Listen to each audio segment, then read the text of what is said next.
एक मिनट रुक जाओ, रेडी होने दो. चलो ये कर लेते हैं. This could be a great intro. Hi, I'm Akshay. Hi, this is Saurabh, and you are listening to the Founder Thesis podcast. We meet some of the most celebrated startup founders in the country. And we want to learn how to build a unicorn. I'm sure you would have heard the famous saying, software is eating the world. And this has never been more true than now in the new normal where remote working is the norm rather than the exception. In order to make remote working successful, companies need to invest in a robust platform to manage all things HR. And the leader of that pack in this space is the Hyderabad-based Darwinbox.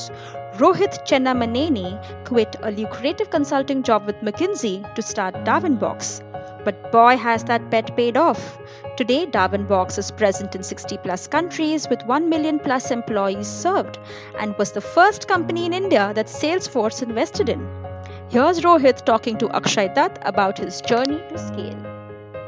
I never knew what IIT was till I got to my ninth, right? Because I was so focused on tennis that I was like, okay, whatever, right? Like engineering, I have to do, not IIT, or I didn't know what IIT was or BITS was, and all of that. So suddenly, when I decided, oh, I have to do academics very seriously, then it was like, okay, IIT coaching and all that started off. I did give it a shot. I couldn't make it to the IITs. I got a like a 4,000 plus rank, which I was getting a metallurgical in some IITs. So I said I wanted to do mechanical engineering, and there was no big reason for that. I just loved physics, and somebody told me mechanical engineering has most physics, and that's how I ended up in VIT Vellore, and that's where I joined Vellore for mechanical engineering. What I ended up doing there was mostly tennis and organizing fests. Uh, so it was not like I did a lot of mechanical engineering, but it was good fun. It was the first time for me in a hostel and a lot of new things to do because it was a large campus and very good focus on extracurricular activities as a college. So that kept me busy. I was quite excited about doing all of the things. I was the captain of the tennis team. We used to win tournaments. So it felt like a little bit of extension of school in a way because I was just playing tennis and studying there as well. And yeah, I think that took me to a point of final year where I was like, okay, now I have to decide what I have to do next. Right, and then you have the usual placements. I got into G after my campus, and then there was like a good 6 month break post college before joining in that year. And while I was in Hyderabad, there was a friend of mine working at Google, and Google had just opened a big campus in Hyderabad, and of course, everybody knew Google then as the blue-eyed, blue-chip company, right? And he called us for lunch, and this was like a big show-off thing, right? Because I had a friend in Google, and he called me for lunch, and the huge spread buffet and all of it. And when I went in, it felt as if like one Wonderland, right? It was like this chocolate factory kind, right? There's soft drinks everywhere, chocolates everywhere, good food, etc. And it was Google, right? Like everybody talked about Google. And then I was like, okay, I'm a mechanical engineer. Is there a way to get into Google? And that's when my friend said there's a role of a search analyst which needs a certain bit of coding, but mostly math, right? And so then I was like, okay, I want to apply for this. I applied for it, and interestingly, for every role, they had about 7 interviews at that point of time. I don't know if it's the same today, but they had 7 interviews before I got selected into Google. What was different from one interview to the next? So I think they were checking for consistency, one. And second, and I became an interviewer later at Google. While there are other elements which are more tangible, they had a element called googliness. And googliness was basically if a Googler felt like somebody they want to work with, right? And of course, there's next levels of saying, okay, do you want to spend time working with this person, meeting this person every day, etc., as questions to define that for the interviewer. But that's what they were checking for, right? So I had a meeting with somebody who reported into Larry the last interview, And the 30-minute interview was about, I think there was a cricket match which was very popular the previous day. And I was explaining to him why cricket is so popular in India. Oh, wow. Right. So, and it was just 30 minutes of just that. Um, and that was the last interview, and I got through. I do think it's quite powerful how they've maintained culture, Google, as a company. And I think one of the reasons they are able to do this also was because of this interviewing process and then the onboarding process. There's so many levels of check before somebody gets in, that they were quite consistent with the kind of people they were hiring. I don't know at the scale that it is now they're able to do that, but at least at that point of time, for somebody who is coming in as an individual contributor just of college, 7 interviews with final interviewing being with the SVP who reports into Larry Page. Right, was quite a big deal. Right, I was super nervous, and the 30 minutes was of talking about cricket. Hmm. Yeah, in a way, this is very much like the Google approach to problem solving, no, in terms of crowdsourcing feedback. I mean, how does their search engine work? It works through data from crowd, like a large crowd, and therefore the results are always relevant. So this would be similar, like, in terms of have a large number of people interview every person, and if overwhelmingly people like him, then he's a good fit. Probably that was what they were doing, and the exciting part, Akshay, was when you enter the Google office in Hyderabad, right? So there is a large screen, and real time, they give you the search queries that are being searched. It's a rolling thing, right? And it feels very powerful, right? Just sitting there and watching that happen, that it's the whole world. And this is like 2007, where Google was like almost like the default place for internet, right? There was nothing else you would do on the internet, and it was quite powerful. So I was super excited to get into Google. Probably I put in a lot of fight for that as well. Hmm, hmm, hmm, hmm. Hmm. So why did you decide to like quit Google and do an MBA? Yeah. So I think two reasons. I'd spent about 3 years there, Akshay, in Google. Also spent about 6 months in Google Ireland as well. And I think the biggest reason was monotony. Right. Probably something that has been consistent for me in terms of making choices. But I find doing different things more exciting, which is again, I'm articulating in hindsight, but it felt I was doing same things at a larger scale, but repetitively doing same things. That was one reason, and the second one was I used to head the CSR for the Hyderabad office, and as a India CSR team of Google, we had come up with an idea of a Google bus. And I'll tell you what Google Bus is, right? And it's an interesting concept. So this was in 2009. Google had this mission of bringing a lot more people online. Now, how do we do that in tier two cities was the problem statement, and this could have been done both as CSR and as a like a business proposition. So on the CSR front, we were like, what can tier two people benefit from internet, and we need to go to the tier 2 towns and talk about it. Villages was a distant away, right? There was no geo then that internet has penetrated there, but tier 2 towns had internet. So we conceptualized a thing called Google Bus, where it's just a bus which had a satellite on top, so it connects to the internet wherever you are at that point of time. And they used to have kiosks within the bus, right? Like, so 10 kiosks which had just like a browser and a search engine on top of it. What we used to do is take this to smaller towns, go to the busiest part of the town, and have people come in, and we explain to them how internet helps them.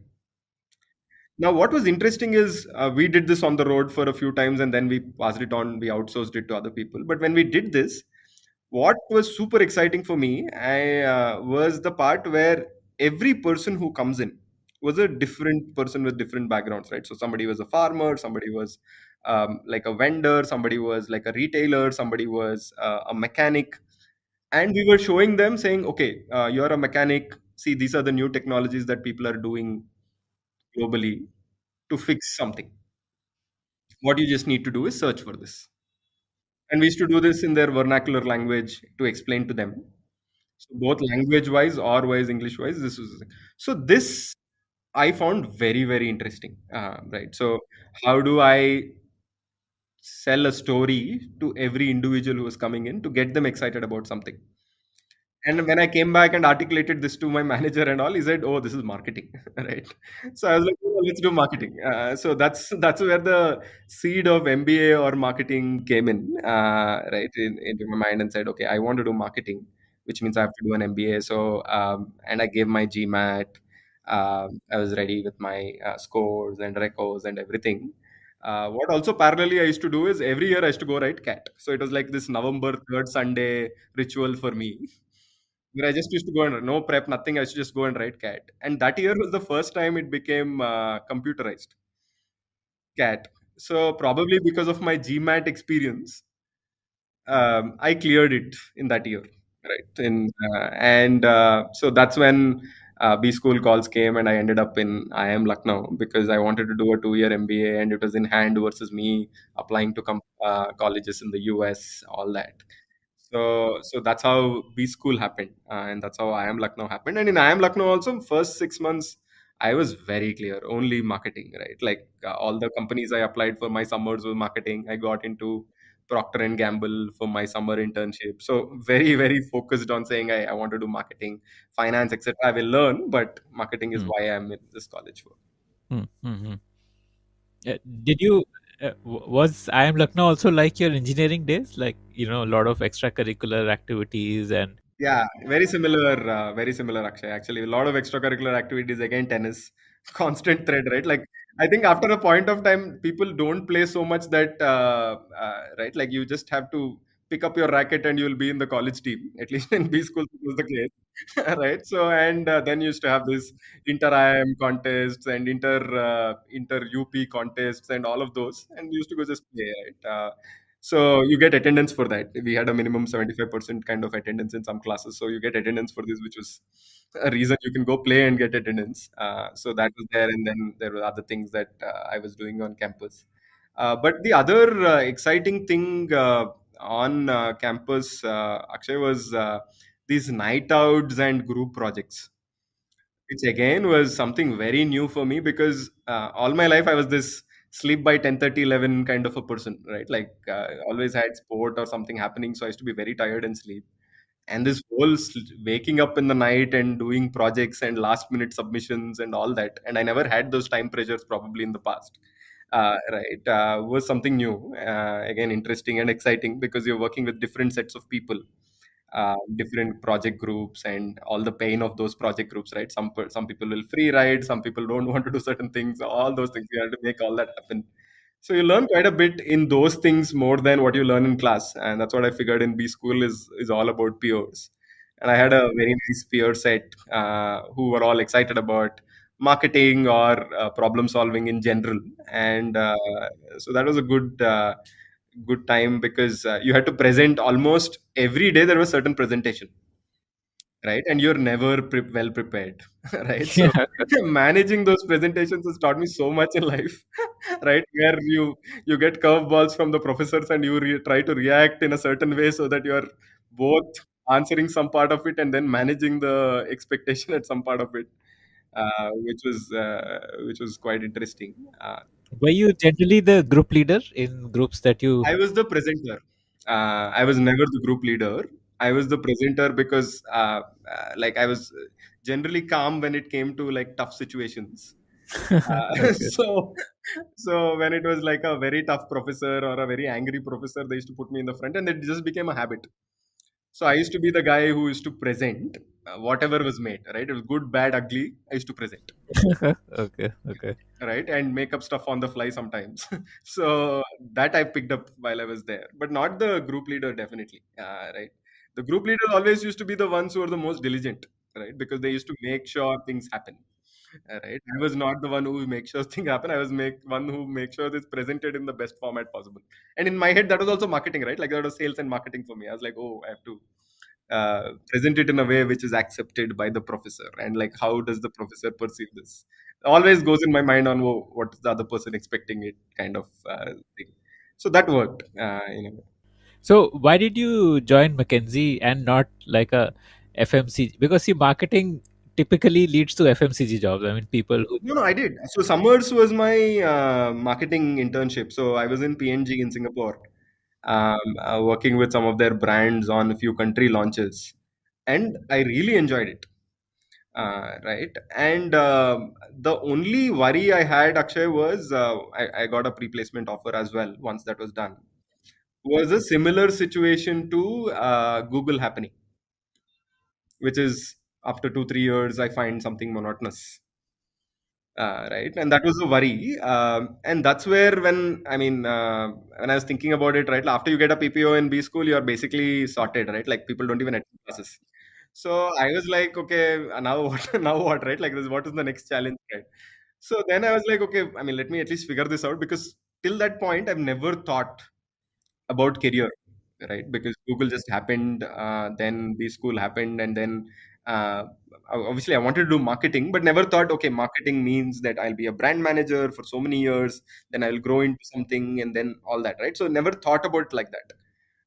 But then when second year after getting the PPO, I started thinking about it. Then consulting, and what was interesting is all my seniors who went to consulting were the most popular in campus and the ones I enjoyed my conversations with, right? And I was like, okay, why did these people go to consulting? And then when I asked them the next level question, they said, hey, one thing is definitely about range, right? Like you get to work with different set of functions in different sectors in a very short period of time, right? And that seemed interesting, so I did my little bit of digging, understood McKinsey, BCG, Bain, all these in more detail.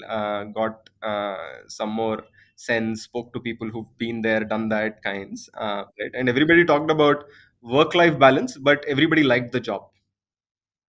Right, so everybody liked the kind of work that happened, but everybody complained about, oh, so much travel and work-life balance, and I was like completely okay.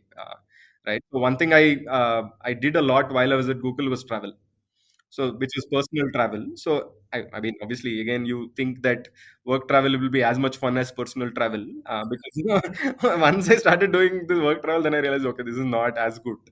But personal travel I enjoy, and that's another passion of mine, like solo travels, photography, all these I used to do, and I picked all of that while I was at Google. And so anyway, coming back to the post B school thing, then of course, right, McKinsey means, again, you need to prep on case studies and case or problem solving and all that. All that happened, got into McKinsey.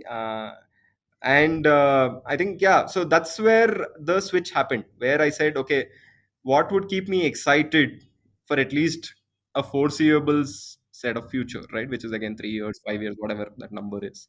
And consulting was clearly the one at that point of time, right? Multiple set of problems. You learn a lot in a very short period of time. You get to work with really smart folks and all of that, right? So that was how McKinsey happened.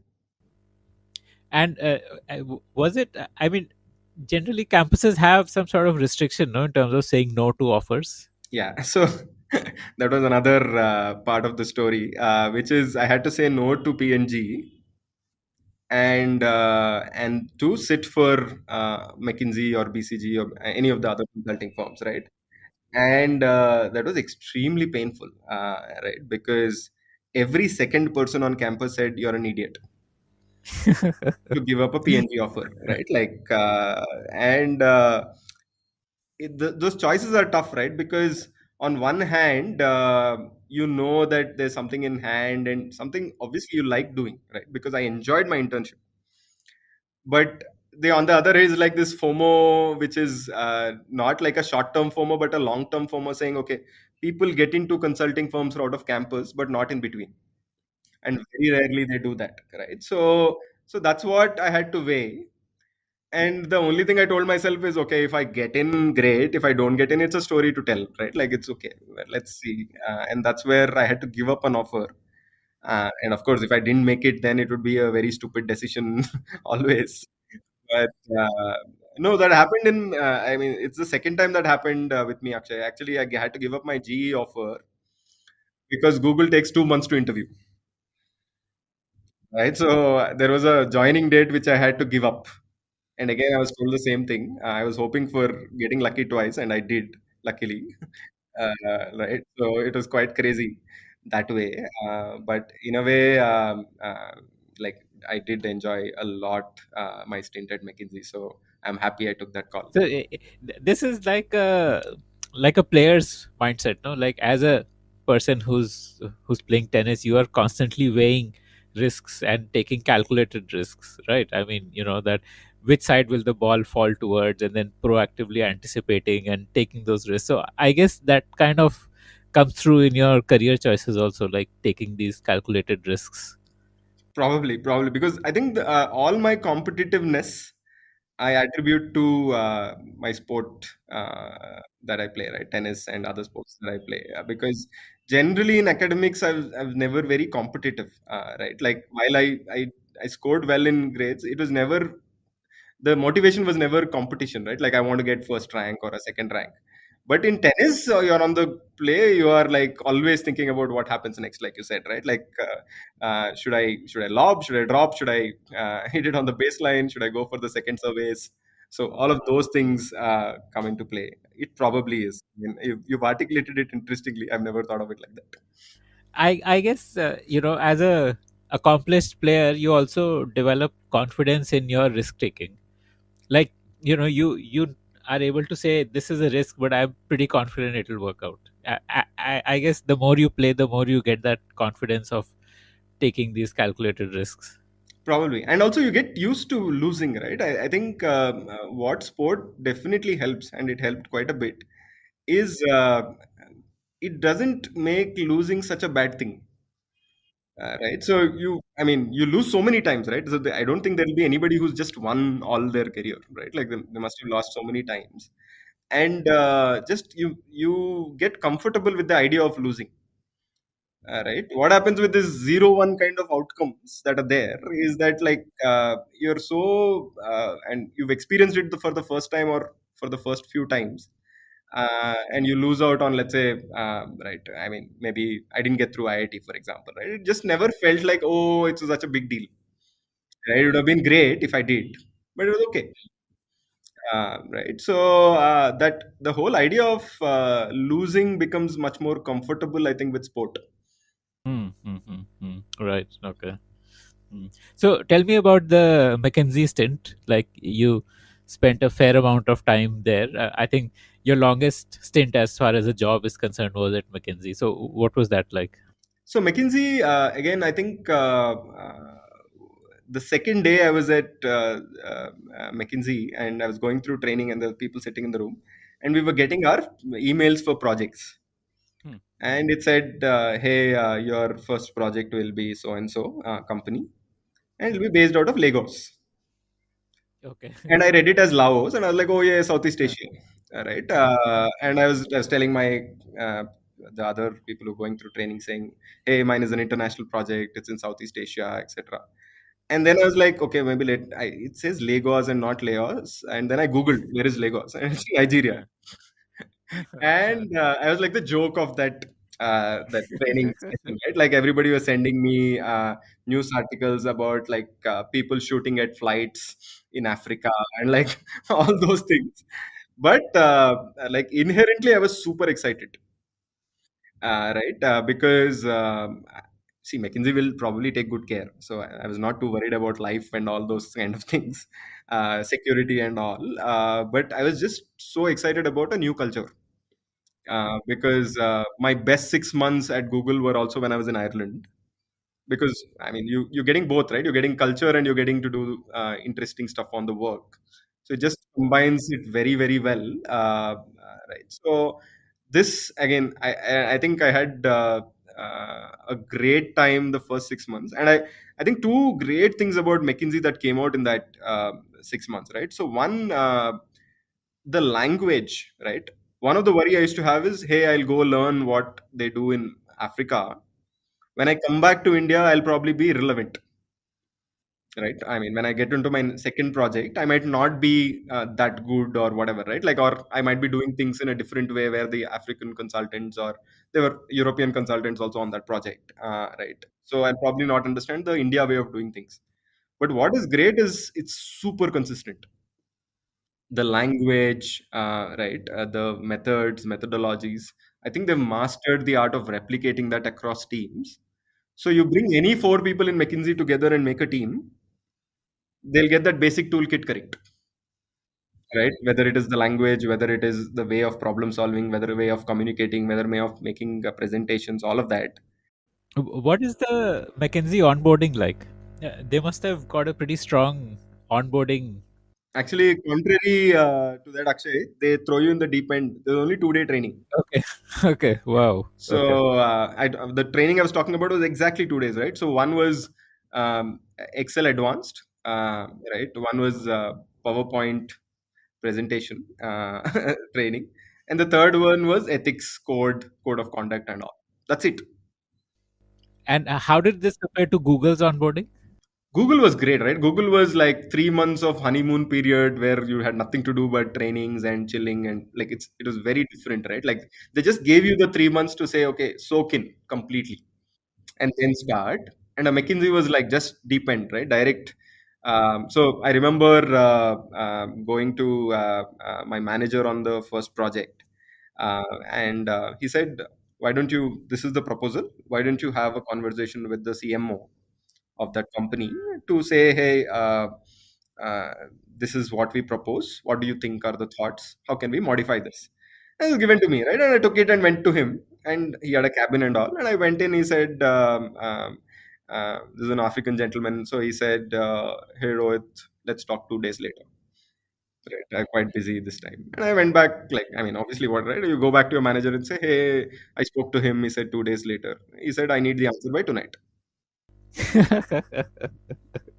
That's it. And then I was listing problems, right? Like, no, he has this board meeting 2 days later. He has to prepare for it. He needs to do this. How will I go in like that? How can I barge in? Yeah, all that, right? He said, okay, you've told me the problem. Now give me the solution also. Right. So I said, okay, fine, let me go figure this out. So then what I did was I went to his -1. I traded with him first.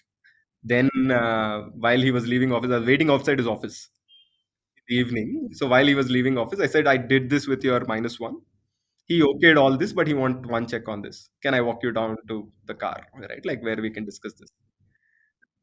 And yeah, we finished that and this thing, right? And that's how I learned, right? And there are a lot of things I learned, but I think one of the big things, and I was going to talk about the second one, right?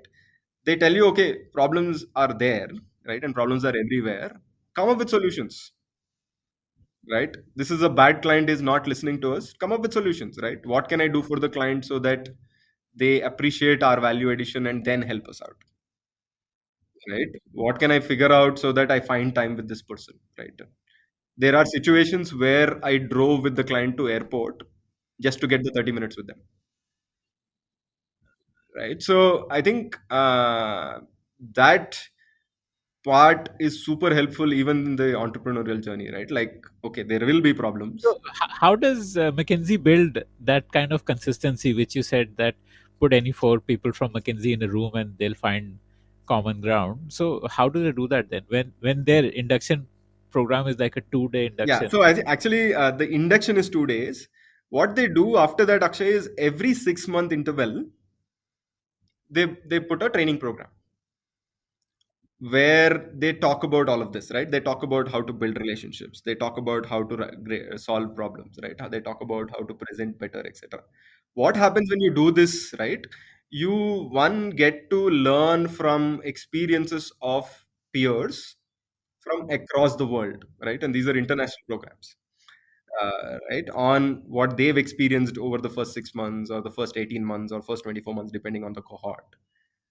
And then they get experts to make sure you learn about yourself first.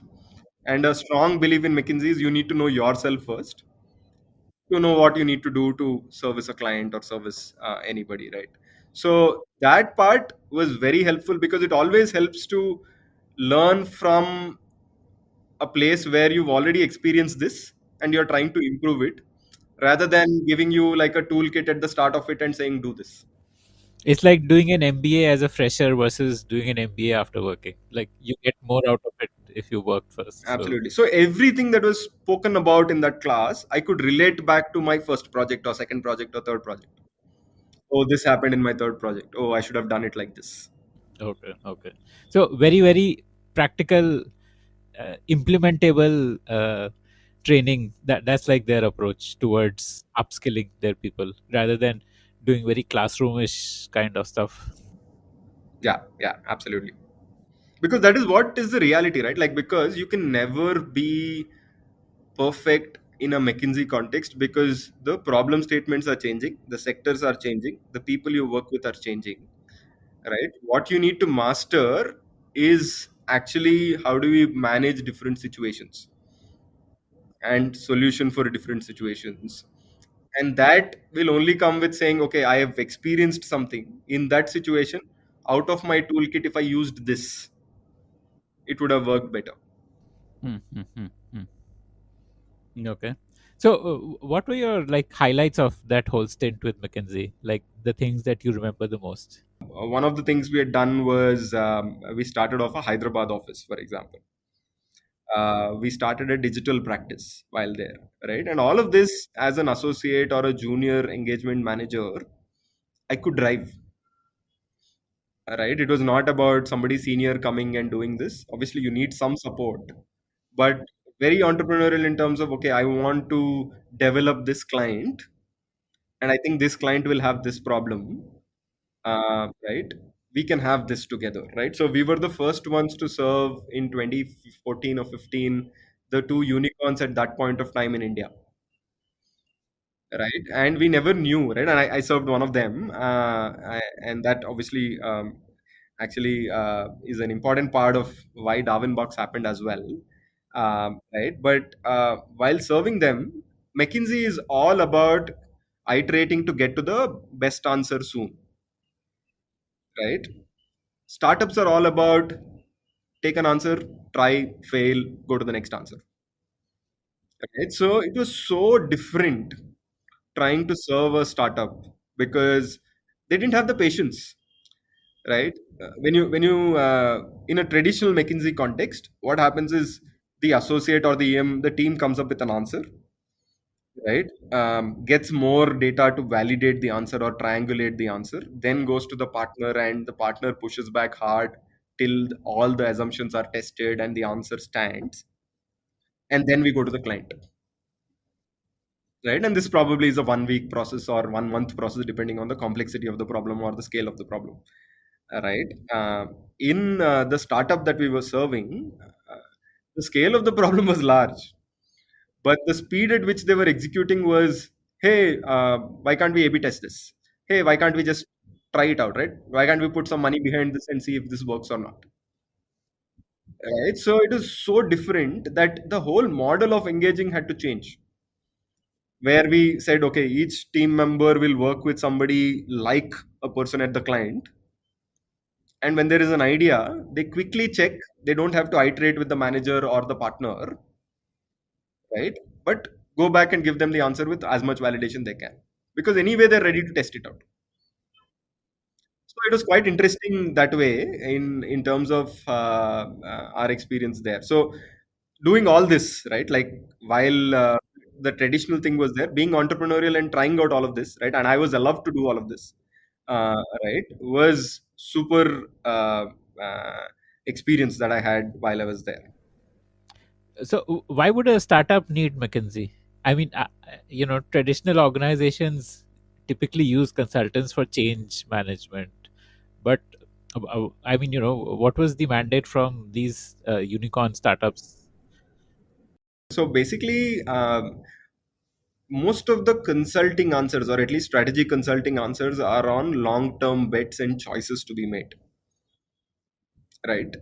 So it is lesser about program managing something versus decision making on certain choices, right? For example, if a startup is trying to get to profitability, right? So they're growing at, let's say, 100% or 300%.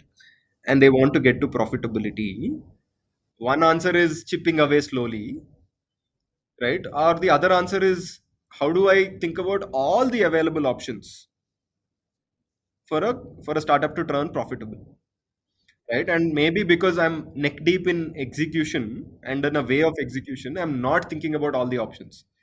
Now, where do these options comes from could be, I mean, and I'm saying if I bring in a McKinsey or a BCG into this context, this option could come from, let's say, my experience with other similar kind of companies or a cross section of companies, right? So, for an e-commerce player, maybe I could have said, "Hey, I've seen retail. In retail, I've improved category margins for a certain set of companies like this. Is that relevant in e-commerce?" Then there is this whole pool of experts that you have access to as McKinsey, both internal to McKinsey and external to McKinsey, alums, etc., and all over the world, right? So let's say in the US, who are ahead of us in some of these sectors, what have they done to do it, and how can I translate that to an Indian context and then give you the answer? Right? So that could be a this thing. There could be a pure answer on cost cutting, right? There could be org restructuring plus cost cutting, right? And I take a very first principles approach to this instead of going into the other expertise that I have, and say this is what is minimum needed to for you to deliver this quality. Above this is additional cost. Can you look at forming a smaller team to do this, or using lesser resources to do this? Now you are a cloud player, or you're using the cloud for hosting your data. Can you have data centers in house? What it will do is it'll be capex upfront, but ongoing basis, your gross margins will improve, right? So, I mean, there could be multiple answers to a question, but that's what is relevant. So, I wouldn't say consultants are not relevant to a startup. The only way is the delivery model of certain consultants might not be relevant, because the problem statements are exactly the same, right? Like if a large company or a startup is looking at three things, right? Growth, profitability, or like sustenance, right? Right? Like long term sustenance, right? How do you think about that? Like, is the same problem statement wherever you go? The way you approach that solution in a startup is, let's test 10 things, right? Generally, in a more traditional segment, because change management is tougher, they'll say, okay, let's come up with the best answer possible and do it. It might also fail, but I'm trying to have a much higher burden of proof to be successful. Yeah, in a startup, the burden of proof is much lower. So, how did you said that this startup engagement kind of led to Darwinbox? Tell me about that. So I think two things. One, the whole startup engagement started making me think about digital, and we started doing a lot more work in McKinsey about digital, right? Because you could clearly see that the traditional sectors are getting disrupted by startups. And how do we help traditional sectors move with digital, both to customer facing and their internal operation optimization through digital, was something as a concept we brought in, saying this is something that we want to serve on, right? So that's something that was very evident when we worked with these startups, right? Because the pace at which they were doing things, right, and changing behaviors, right, like buying online or food delivery or anything, right, payments, right, the pace at which these things were changing, the older way of doing things would be disrupted, which means the traditional companies had to catch up or do better in terms of this, right? So that was one. The other thing that was exciting was the energy, Akshay.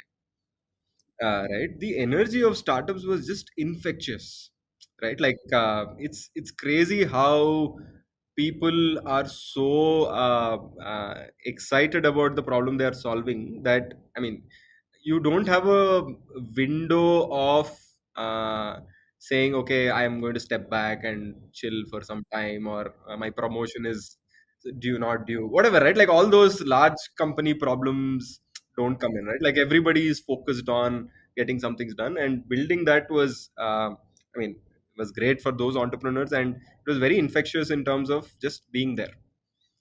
So those are the two reasons why the thought of or the seed of Darwinbox happened, and I'll come to why that happened, right? So while I was doing this digital work, right, and again, none of this led me to say, "Hey, I want to be an entrepreneur."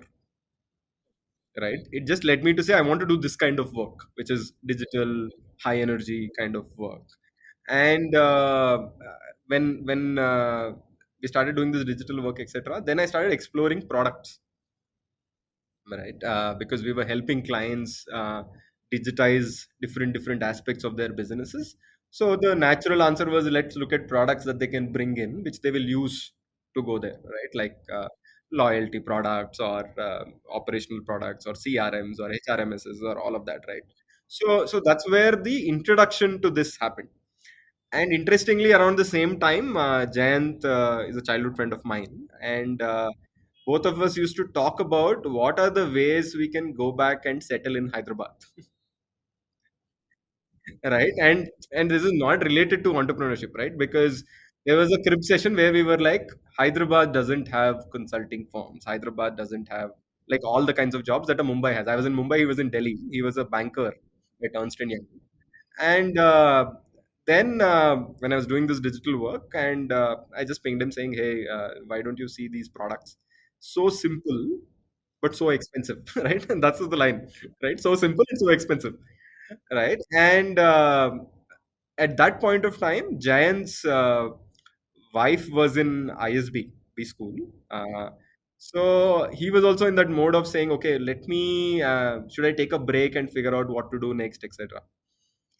And when this thought came up, he basically picked that up and developed it into what we have today, right? Like as a thought, right? Like, okay, when we look at systems, there are three fundamental systems of record, right? Which is your finance system, which is your accounting software, your people system, which is your HRMS, and your customer system, which is your CRM. So these are the three databases every company will have, every large company will have. Now, what we were looking at was, okay, HRMS is the only system which touches every employee in an organization, right? And it just felt, the thought of it felt very powerful. And when we looked at the market, nobody was leveraging that. A lot of people viewed HRMS as a database, right? And so when we did a little bit of more detailing on this to understand why is that case, etc., and while we were doing this, we figured we didn't know HR, right? We didn't understand the function fully. That's where Jayant was a colleague of Chaitanya was a colleague of Jayant at EY, and he was very even same tenure, and he was very good at HR, right? He was a HR functional consultant, people advisory services, and we got him on board to discuss some of these again, saying, okay, like, is there a functional depth that we need to solve for? Is there experience that we need to solve for? And the good thing is, actually, all three of us had access to enterprises because our experience was dealing with enterprises. So we went and spoke to like 50 among the three of us, 50 clients, CHROs, and asked them, what is the problem? What are you using today? Right? Why do you like this? Why do you not like this? And what came out consistently, Akshay, was everybody at least in the larger companies, had a system, but nobody was happy with it. Right? And when we started digging deeper, etc., so they spent a lot of money. All that was also happening. But basically, right, whatever you were setting up the system for, the objectives were not being solved for. Right? People were talking about data, insights, analytics, etc. But at the root of it, people were not using systems. What was the gap there? Was it a UI problem? Was it a functionality problem? Was it a cost problem? Like, what were the gaps in the existing? It was not a cost problem, right? And that was one of the things that actually encouraged us to do this, right? Because see, one of the first hypotheses we said was maybe people were not ready to pay for software, which is why these companies are not using software. But everybody was using, right? We were talking to the larger enterprises, all of them were using. The smaller ones were not. But if you look at the root of the problem, the two main things came out, right? So one was the usability, right? People were using systems like Swiggy, Facebook, Flipkart, Uber, etc., in their day-to-day lives, And when you go into a office to either write your performance review or give interview feedback or apply for a leave, these systems were these old database looking systems, and you don't remember passwords. Most of them didn't even have a mobile app. You have to log into your web and do certain things. And like, I mean, and then we reflected on what we were using and we didn't remember as well, right? At McKinsey, what we were using also, right? Like, I don't even remember applying for a leave or enjoying an experience, right? So that's where we said, okay, one of the things that we figured was, how do we make the experience of using the system, and especially because it's a system which is used by everybody in the organization, right from the CEO to the last level intern who's joined the organization, the experience has to be like a consumer, because they're not one archetype, right? They're not all sales folks or all finance folks who understand certain things. Everybody is different based on the role they play. So you need to think about design in a way you think about a consumer product. You can't have overly complex stuff. You can't have too many clicks, right? Most of the time, people are applying for 1 day leaves, right? You make that 1 click or 2 clicks, all of that, right? So that was one big gap we saw, right? Which is, how do you consumerize this whole experience? Because people are not using, people are not, the adoption levels of the product were like 30%, 40%. At a 30-40% adoption level, you won't get any insights out of the analytics, right? Because analytics data is coming from the individuals, right? He's applying for a leave, they're writing certain feedback, they're rating people certain things, they're giving interview feedback, etc. Those are the inputs you need for the analytics to be this thing, right? Only great analytics won't solve for it. So that was one. The second thing that we figured was, the systems were very rigid, and rigidity came out of one legacy, which is they were built like this large monoliths which are not flexible. And second, the roadmaps were decided for the US, where a lot of things run on best practice, right? Versus when you look at Asia or India as a context, which we were experiencing, there are a lot of reasons why a certain process is set up, right? Because of power distance, because of whatever, right? Censorship, right? Organizations, right? Like promoter run companies are different from MNCs, are different from publicly listed companies. They were all very different, right? So I mean, nobody was solving for those contexts. So what used to happen is, there used to be these global players who used to come in and say, hey, this is not best practice, so you change your practice. Then two things happen, right? Either you change your practice and it doesn't stick because it's not culturally relevant, or they do it offline, which means the again digital adoption is not happening.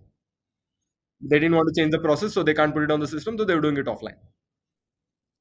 So basically, yeah. So all of this was resulting in people not using systems, or not liking systems, or the value of systems not coming out.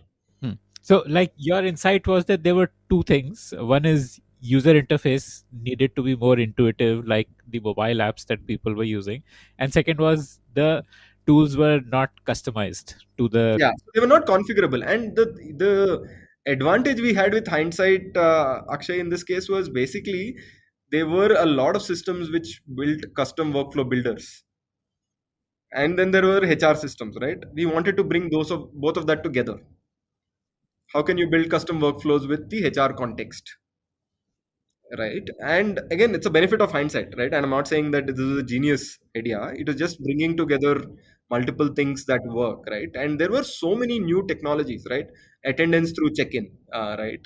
Applying for a leave through voice, and these were all consumer technologies that have come up, right? Small consumer elements of features that have come up, and we were seeing how we can bring that onto HRMS, right? One of my pet peeve at McKinsey used to be these bills, right? Like when I used to come back from Africa, I used to have these reimbursement bills, right? I used to have this big envelope of bills. I had to sort it out or give it to somebody to sort it out, and then it was applied for, etc.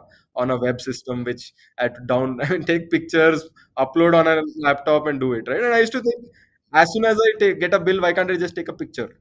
From a mobile and And then yeah, and on mobile, right? And it is not just about mobile. OCR technology exists, right? Why can't your mobile, or when you take the picture, read and fill up certain fields, right? Date, total amount, name of the vendor were all very clear. There used to be very standard places that they are in. And now GST, for example, right? They're all in standard places. So why can't I fill those fields up as soon as the picture is uploaded, and whatever is rest, I can fill it up, reasons for application and all of those things, right? Or project code, etc. And that was again because OCR as a technology existed in consumer, right? Automatic Word doc generations. For example, I need an address proof. All the information is on the system. But what HR people were doing was like you write an email, they take a Word document, remove the name, paste the name, copy the address from somewhere and put it, right? But why can't you just make it like your service? The previous generation of HR folks needed to be mail merge experts because they used to create all these documents using Excel and Word through mail merge and all that. Yeah. Correct, correct. So now, like, if you have to generate an offer letter, I just have to put the CTC. That's it, right? Offer letter will go to the individual because the breakup of the CTC into every element like basic HRA will happen on its own. The name and the details are coming from the candidate information during the recruitment process, etc. Right? So that's I mean that's where we saw an insight. And what was interesting is people were happy about that they bought the costliest system, but they were not looking at the outcomes, right? Like when they said, okay, so when you used to ask, are you happy with your system? Yeah, we have the best system, right? And SAP, apne paas SAP hai, Oracle hai, or there's Workday, etc. Then we used to be like, are you happy with it, or like, is it good enough system? Is it driving outcome? They used to be like, who else is there, right? And then we said, okay, there is clearly an opportunity. There is a problem to solve, which we've experienced. We've seen our clients experience, right? People are buying. It's not like people are not buying. So there is clearly an opportunity. Little did we know is that, oh, we need to think about market size and all that at that point of time. We were just like, okay, there is a clear problem.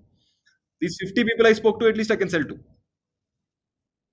right? Of course, the next level of iteration was building the product, bringing it to market, and all of that.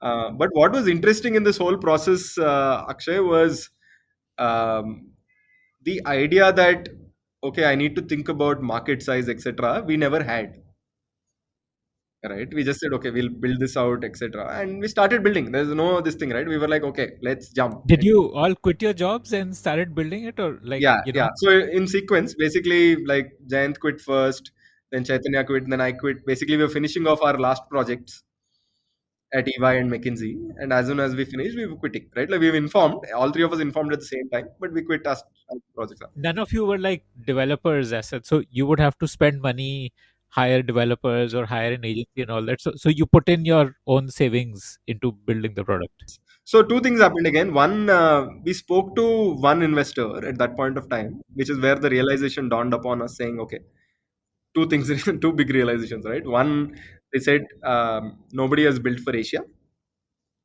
right? If you're building for the US, I'll invest. Asia is not a large enough market, right? So that came first, right? Second, they said, oh, there are a ton of HRMSs. You will not be able to differentiate. It's very saturated as a market, right? So then we realized, hey, I mean, we've never thought about these two questions as much. Let's take some time to answer these questions. And the second one, we had to believe it ourselves, right? Because in our head, this was this super consumer app which would make things easy, etc. But we were not sure if that will be translated, right? And we didn't want to escalate commitment where we raise money and then we are like forced to do it when we don't know the answer for these two things. So we said, okay, anyway, we have decent amount of savings. Let's hire people and start building this out. Right? 6 months down the line, we'll know if the product is coming across as the one we thought, because we can take this back to those 50 clients and say, does this work better? Right? Like, do you like this better than what you have? So that is one thing we could do. The second bit of it was we will also be more clear about this market size and all those answers by that time. So three of us put in our savings, and then for the first 7 months, we built out. We got our first 2 3 clients, right, and that's when we raised money after that.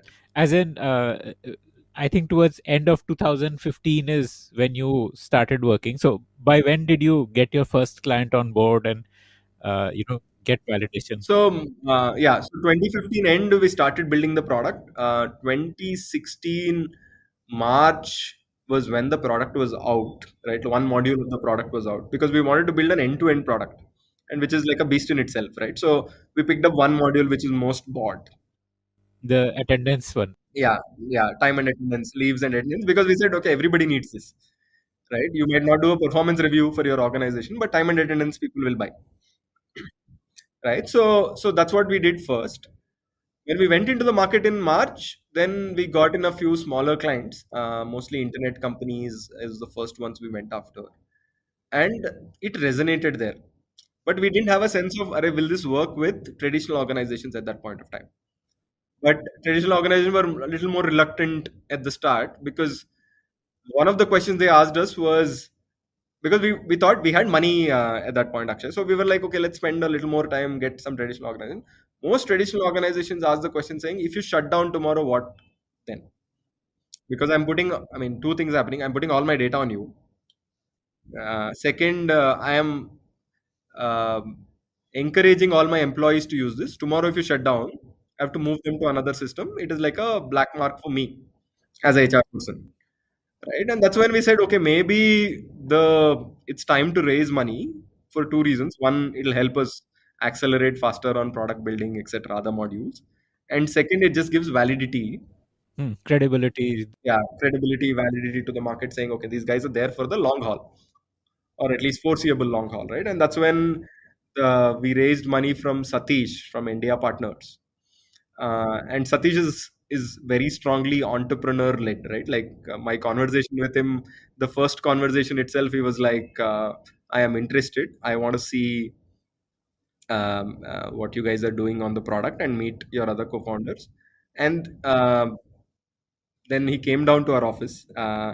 We gave an extended break to the rest of the team because we didn't have place. Lunch break. So they came down and then we had the conversation. By the end of the conversation, he said, I'm interested. At the same time, we were also speaking to Mohandas Pai, 314. Again, Mohandas Pai, the interesting fact was he was the CFO and CHRO of Infosys, right? So he was relevant in a way where he understood what it takes to sell to enterprises because he took the money out and he also knew as a CHRO what was needed, right? So his conversation as well. Before that, we spoke to his team, etc., Pranav and all. But when we went to him, he asked us three questions. And luckily enough, we thought about all three questions in the past and we answered them for him, right? How we're thinking about the product, etc., right? And then he came on board as well. And that brought a lot of credibility because these were names that were known, right? And then there was smaller other funds which had people in their LPs who were credible. So we used that credibility a lot, saying they've invested, they understand this. When we went to the traditional orgs, internet companies understood it much better, right? Like for example, Delivery, Paytm, Swiggy, Okay. These were your early customers. early customers, right? Delivery was our first large customer at that point of time, right? And all of these entrepreneurs, and thanks to them, right? I think they've done like a major service to the ecosystem where they encouraged a lot of products, right?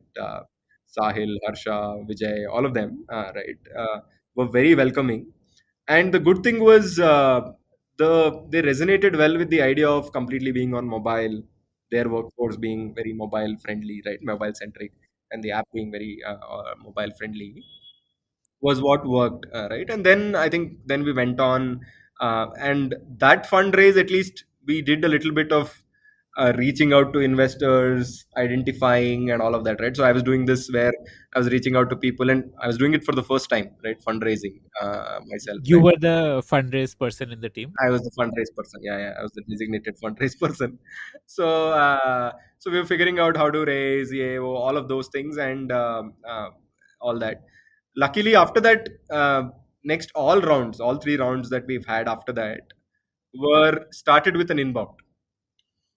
Right. So at least in that sense, all my learnings about fundraising came from the first one. Of course, there are different learnings around. Um, Not having only inbound and having a few investors before you raise money, all those things after that. But the first one was quite an experience in itself because, again, it's the rejection story, right? Most people said, hey, enterprise taking on SAP Oracle is painful, they will destroy you. They said Asia might not be a large enough market. They said HRMS is super saturated. They also said, why are you in Hyderabad? You won't get talent. right? And our reason for Hyderabad was very simple. Yeah, all three of us were Telugus, right? And had family connections here. I was born and brought up here. Both of them were from Vijayawada and Guntur, but had like Jayant had his in-laws, Chaitanya had his extended family in Hyderabad, etc. And we said, okay, I mean, food, shelter is taken care of, then you can focus on business. Is what our logic was, right? And that's where Hyderabad was the answer. But on the all the other things, we had strong conviction because we experienced it more than anything else, right? Like we could, I mean, it felt like those B school presentations at the start, right? Because there were investors who were saying, give projections of how Indian market will change. Yeah, right. And like these are all curveballs for me, right? Like because I was like, okay, you don't know. So in the US, for example, you know exactly how many installations each product has, right? So the transparency of data is so high. Versus in India, there was no clarity around how many companies have more than 500 employees at that point of time, right? And then we triangulated over time, we figured this out. But at that point of time, this was 2016, right? There was not so much conversation about anything to do with SaaS, right? There were not too many enterprise companies focusing on India, Asia, to have data, to have, I mean, Capillary was the only other SaaS company which was focused on this part of the world, right? So you had very few data points to pick off and learn from, right? So yeah, the initial fundraising felt like that B school presentations. How did you get into the room? Like, was it through introductions or just cold emails or what? Like, No, that's where the McKinsey network helps a lot, Akshay, actually. So they were extremely helpful, right? So most of the VCs had at least one or two associates from McKinsey, right? Who at least gave you certain intro to, I mean, at least were ready to listen to our story, take us to the partner, etc. Or there was networks, right? Like I was introduced to Satish through one of the partner in McKinsey I worked with, right? And these introductions are helpful because, of course, they come with certain level of credibility, right? Because somebody has worked with you and is vouching for you as an individual. And at a seed stage, it is about the individual, right? There's nothing in the business to really talk about by introducing. So that was helpful. And then, yeah, I think that was, how much did you raise in that initial? we raised about 4 crores, if I remember right. Yeah. This was a lot of money for us, right? Like I think when we start off with your own money, right, you are much more efficient and smarter with money, right? So we were very clear about. I mean, we've been frugal through maybe because of that first 8 months of spending our own money, right? Because it just became natural for us to negotiate, right, in any situation, right? Not spend a lot of time, but definitely negotiate on everything, right? Check on what is necessary, what is unnecessary, etc. Right? So some of those things are ingrained even today.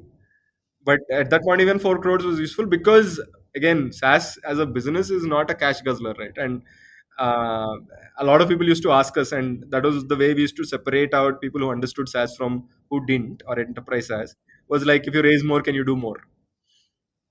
Right? So if you raise 2x, can you do 2x revenue in 6 months or 8 months? But in early stage, that cannot be possible, right? Because you are building out the product, right? Today, we will be in a better position to answer that question because there is clear product market fit. We can just go into another market and start selling earlier rather than later, and it helps you grow faster.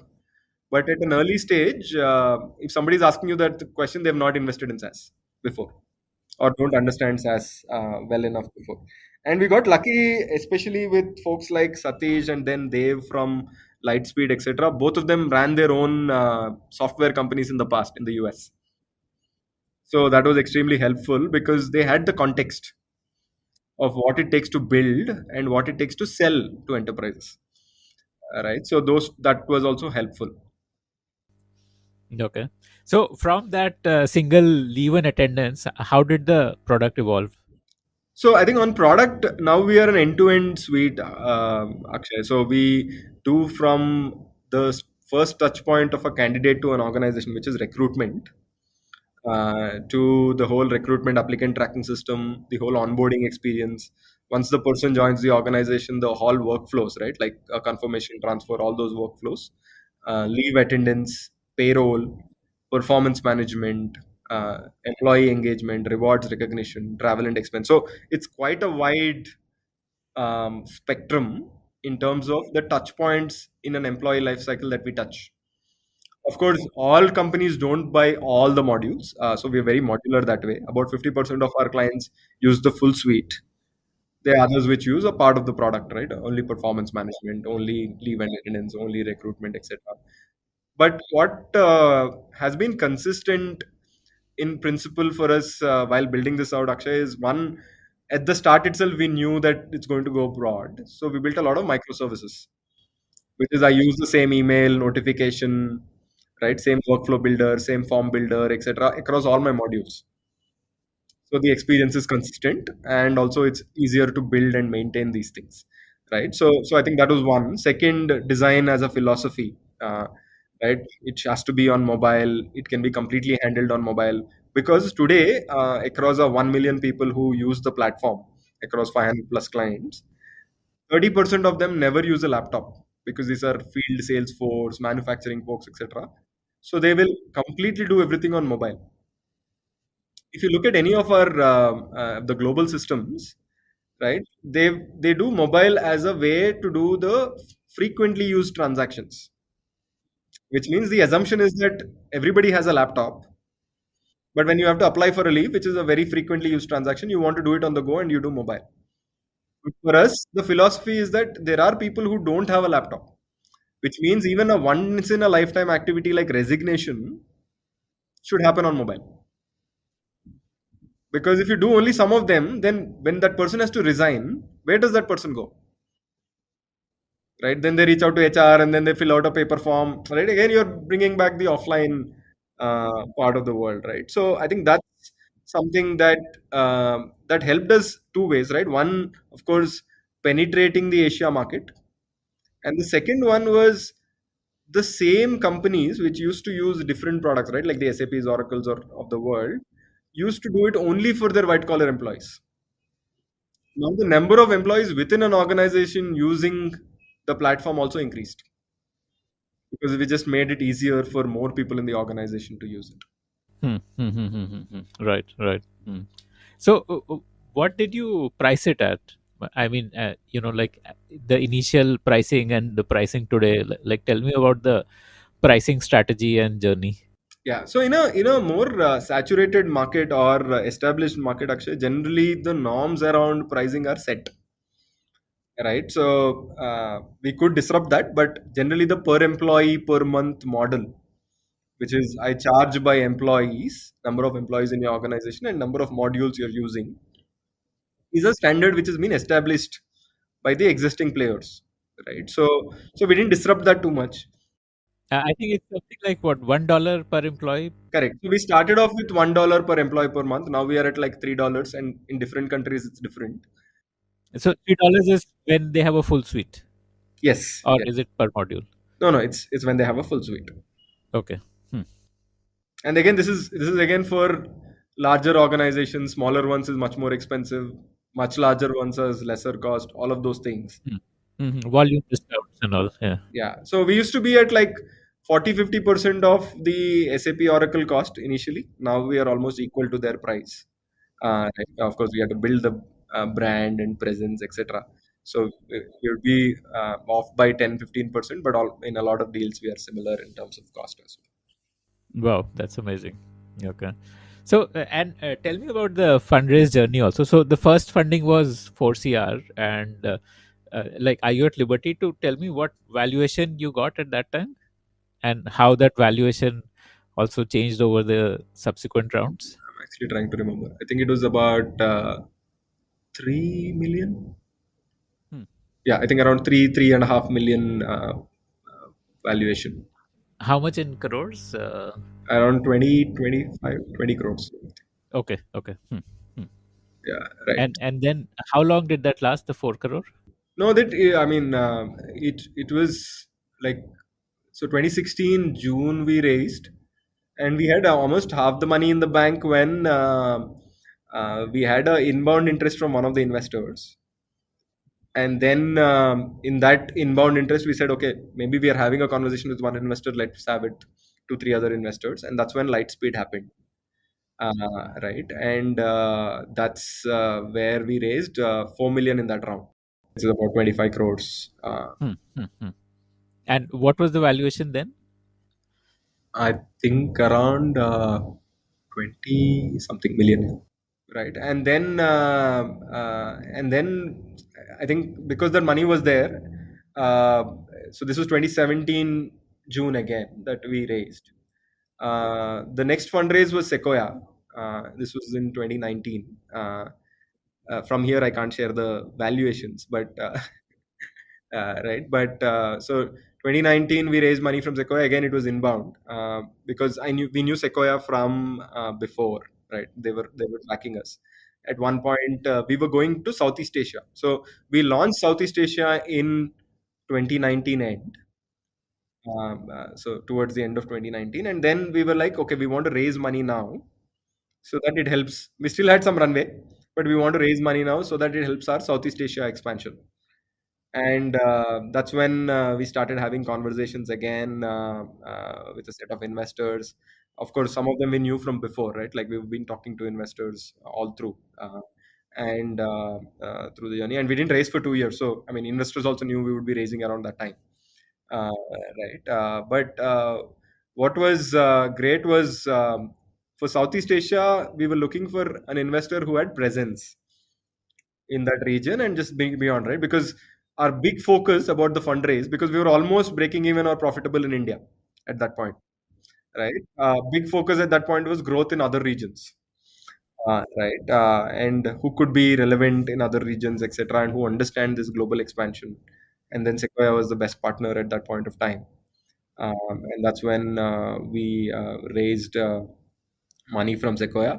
Post that, COVID happened. 2019 end was when we raised the money. COVID happened, so we tightened our screws in terms of we were very conservative at the start of the COVID cycle, and which meant we didn't spend a lot of money from what we raised. So we raised about 15 million from Sequoia, and 80% of that was still in the bank when Salesforce reached out to us. Right. And Salesforce, I'd met somebody from the team in 2017 when I was in the US. But we've been in touch. But what Salesforce was doing was a huge focus on SaaS in Asia. Right. So they got Arundhati Bhattacharya as their chairman in India, who was the ex SBI chairman and all. So there's a huge focus for Salesforce in this part of the world, which also meant that they had to partner with or invest in companies which probably have good presence here. And interestingly enough, a lot of our clients like the TVS's, Tatas, and Mahindras were using Salesforce, and they heard good things about us from these clients. And that's when they reached out saying, "Okay, we would like to do a small investment." It's a very small investment that they've done in the business. They've done another 15 million at this point of time, right, for a small ownership, and it is from the Salesforce Ventures arm. So that was the last fundraising which closed like last November, which we announced this thing. So that is the fundraising journey. Uh, but the exciting part, and we've been lucky, I would definitely say lucky on this, is the investors have been super relevant and super understanding of a not so common journey, right? The most common SaaS journey in India was India US corridor, right? Like build in India, sell in the US. And we were selling in Asia, where right, the market is opening up. So what happens, Akshay, and this is something that we've observed, is in any market, the first thing to take off is the consumer. If you look at technology, is the consumer internet piece. The second thing that will take off is SaaS. If you look at the US, right, Amazons of the world took off in late 90s and early 2000s. In the Salesforce Workdays of the world took off, right? And interestingly enough, the first SaaS companies that take off are the horizontals, right? For a longest time, the companies which had more than billion revenue were like Salesforce, Workday, and ServiceNow, which cut across all sectors. Now it has become vertical software, right? As the market matures in the US, there are more and more vertical softwares and point solutions that are coming in, right? Which is a similar journey that India is going through, right? You saw the boom of e-commerce and internet and food tech, etc., fintech. Now you're seeing the horizontal SaaS players take off, right? And this is India, Southeast Asia, all the developing markets, right? Right. And then the SME SaaS will take off, and then vertical software. So it's a journey that they go through. And in this journey, right, like we are, we would probably be in the early cycle of this enterprise SaaS taking off in Asia.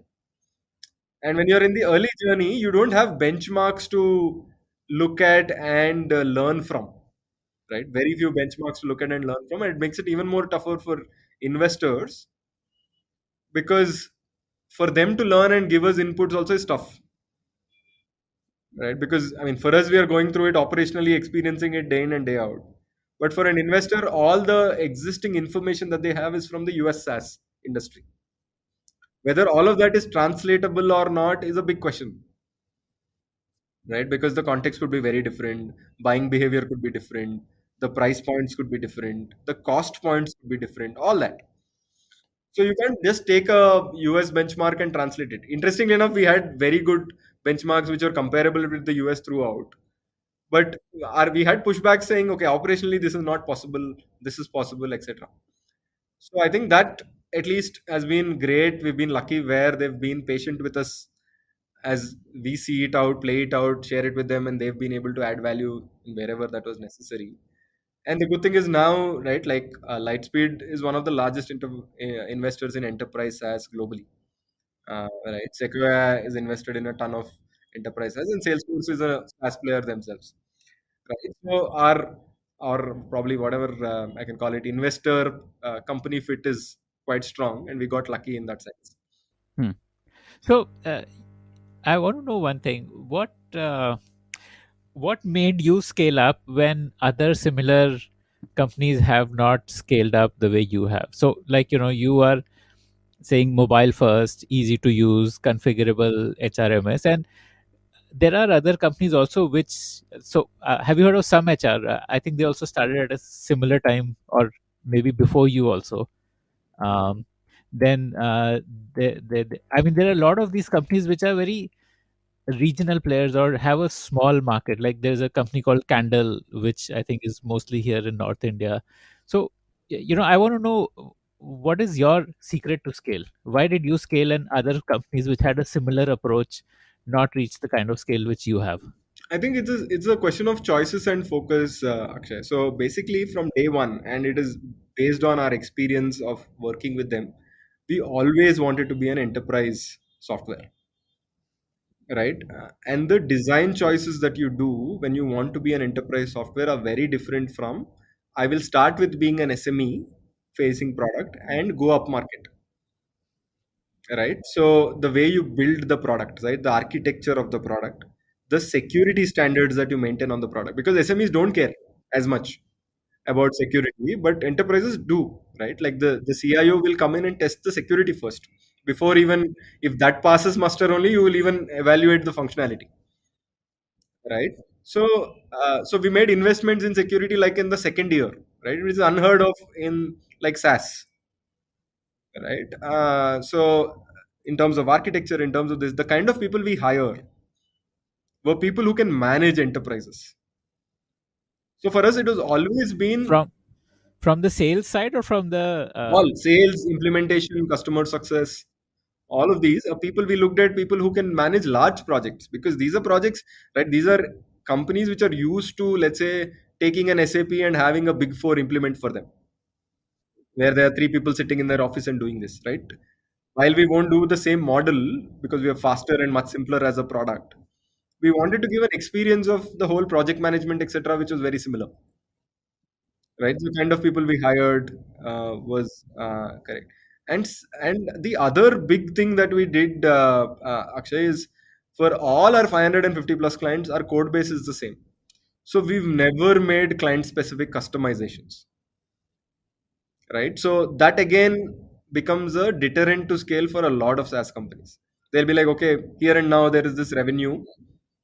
Let's build this small thing for this client specifically, right? Not that we've not built things for clients, but that is included into the product. So that is available for all my clients. So whatever we built into the product. So today, if you take any client of ours, they have the same product. The settings change, which is why they experience the product differently. You can do different settings and you can go into the settings and do that.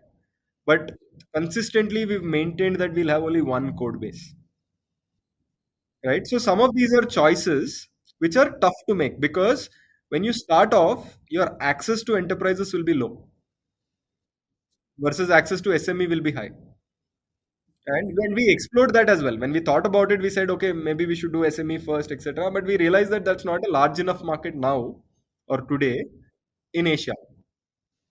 The enterprise market is big and growing faster than the SME market, where there's a lot of work to be done in terms of the people getting used to technology, doing it themselves, the distribution model. All these have to be figured out, right? Whereas enterprise, that experience is there. People have used a system or used some system, so there's not too much work that needs to be done. So I think what is the choice of staying enterprise and doing all the things that are relevant for enterprise from day one and focusing on that has been tremendously helpful.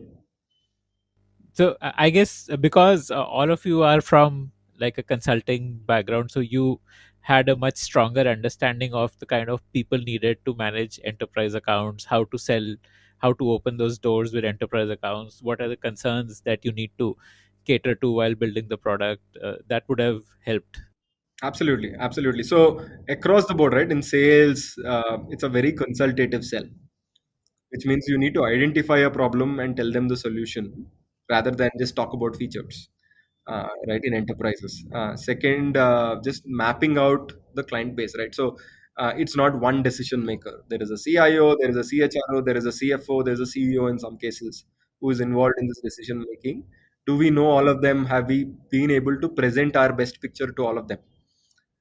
Right. So those as a choice. Then during implementation, as I mentioned, around project management, making sure that visibility, transparency is there, bringing in all stakeholders, change of processes communicated well enough, change management, all of that. And in customer success, doing business reviews every quarter, talking about metrics that are moving, all of this, right, is something that is very specific to enterprise and something that consulting teaches you very well. Right. Okay, so who handles sales among three of you? So Jayant takes care of sales and marketing. Chaitanya takes care of product and engineering, and I take care of the rest of it. So I do take care of delivery, finance, HR, and investor relations. Hmm. So, what is the approach to sales? Like, how does enterprise sales scale up? I mean, I want to understand if you can share a playbook on selling to enterprises. Like, how do you do that? Yeah, I think about enterprises is about account based marketing, and it's quite a very well known framework. So basically, account based marketing is I know clearly that this is my universe of clients that I want to go after, right? If you take India today, there are about just India. If you look, there are about 11,000 companies with more than 500 employees, which are headquartered in India. So I'm being so specific about how I define my range, right? In these 11,000 companies, there are a certain sectors which are more amenable to taking a product or a cloud product versus the others, right? In that also, based on in that sectors also, there are a certain set of companies which have experienced product already, right, through a competitor or through an on-premise system or anything, would be more willing to buy. Now I know the universe of these 11,000 companies. I know my priority 2,000 companies. And then within those 2,000 companies, I need to know who are the decision makers, etc. So once I get to the companies, I need to know the list of people that I need to get to. Then I need to understand what are the things these people want to achieve with the product, or what are the problems that these individuals, leaders, are facing with their existing system. And then I start my communication, whether it is through emailing, calling, whether it is through trade shows, networking events, breakfasts, whatever are those, or connections, right? You figure out somebody who you know is connected to them. So that is how you basically map out every single person, and then you create a deal out of it, right? Sometimes you create a deal where they start evaluating you just because you've you've shown something to them that can happen immediately, or you are in touch with them that when the natural cycle of they want to buy comes, you are the first one they'll consider, right? So in enterprise, that's different, right? Like, so we have a sign up page on the platform, right, on the website, and on the sign up page, most people who sign up are companies which are smaller than 500 employees. So you understand the difference, right? So it's a lot of inbound post branding that happens with SMEs and smaller companies, right? But for enterprises, it is generally outbound. So no enterprise, or very rarely enterprises, Google which are the HRMS is. Right. They get enough vendors chasing them. They have enough vendors chasing them. There are enough people within the company who've experienced certain partners anywhere, right? So I have a HR associate in my team who's worked with XYZ company, who's used Darwinbox. That person will say, "We use Darwinbox there. It helps you do this." So you automatically reach out saying, "Hey, right? Either you know a person who's reached out to earlier, or you put it on the website, or you reach out to somebody saying, 'Hey, we are looking at Darwinbox. We want to evaluate.'" Right. So in enterprise, it's all about account based marketing. So you know what is your universe by the company, right? In SME, it's a little different, where you shoot out stuff, you do branding, you do search ads, right? You do banners where people are looking, and then this thing, right? And so a lot of work needs to happen in enterprise marketing also on content, right? Why do we do content is basically when people are looking for something, right? So last year, we had a lot of success with content we built around how to think about hybrid work or remote work, right? So we were the first to bring out something in terms of, so we spoke to all our clients who are in manufacturing, who are in tech, etc., where we saw all of that in terms of people who are forced to be in the manufacturing setup or in hospitals.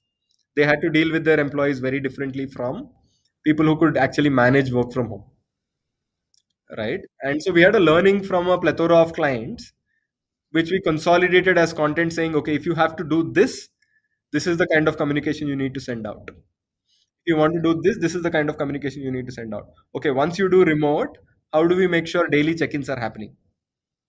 How do we ensure new joinings are happening? How do we ensure employee onboarding is happening? Right. So both in terms of having those features on product and putting out a content, we were ready.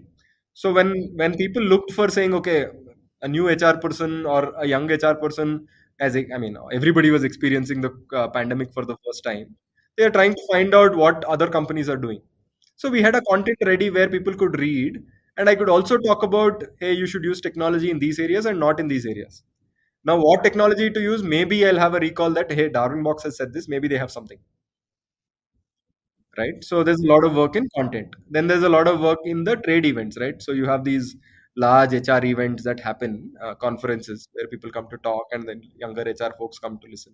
So there is this SHRM event, there is a People Matters event, etc., where let's say 1,000, 2,000 HR folks come in, right? You have senior CHROs speaking on panels, and then there are trade shows and fairs where we can put up a booth, etc. And what you're doing there is basically highlighting its awareness part of the marketing channel, right? Like where if you think about, I want to be known to as many people as possible with my proposition, right? Oh, Darwinbox is an end-to-end software is something that I want that person to take back.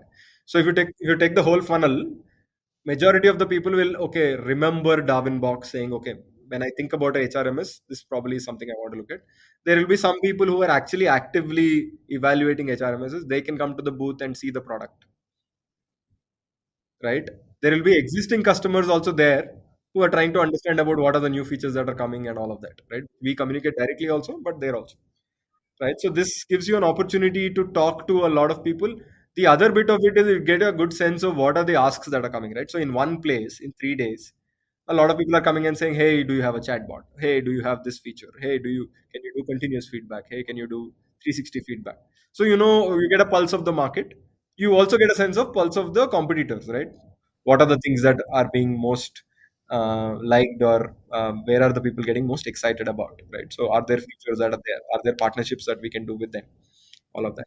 So the whole events and conferences bit, which completely changed over the last 1 year to online, uh, is another big channel of marketing, right? Uh, that's how enterprise differs from an SME context. Hmm. Okay. So my last question to you is on going international. So do you change the product and the features when you go international? Like, what's the playbook for a SaaS company who initially started in India and is now going into other countries? Yeah. So I think the interesting part for us, Akshay, was Southeast Asia was very similar to India, right? Except for Singapore, Indonesia, Philippines, Vietnam, Thailand behave very much like India. So the configurability that we built in actually solves for 95% of the problems for them as well, right? And we are competing with the same set of SAP, Workday, Oracle, even in those regions, right? And that's context-wise very similar. There will be 5% builds that we have to do, which is very regulatory. For example, in Indonesia, the leaves that you get depends on the number of kids you have. You have to capture that information and link it to that, right? So Singapore, you need to capture a certain information before new employment, which is very different, right? So those kind of things are things which are regulatory, and you have to do those 5% for every country you go into. But when you decide to go to a new country, do you first hire a HR subject matter expert first to customize the product, or like how do you go about? So there are two ways that happens. One is in a lot of times we have existing clients who have presence, right? So those are the more accepting of any questions that we have, right? So we go to the clients and ask them, hey, like if you use this product, are there any gaps that you're seeing? Right? There are clients who are already using it. There are clients who have not extended it to all countries and only are in India, for example.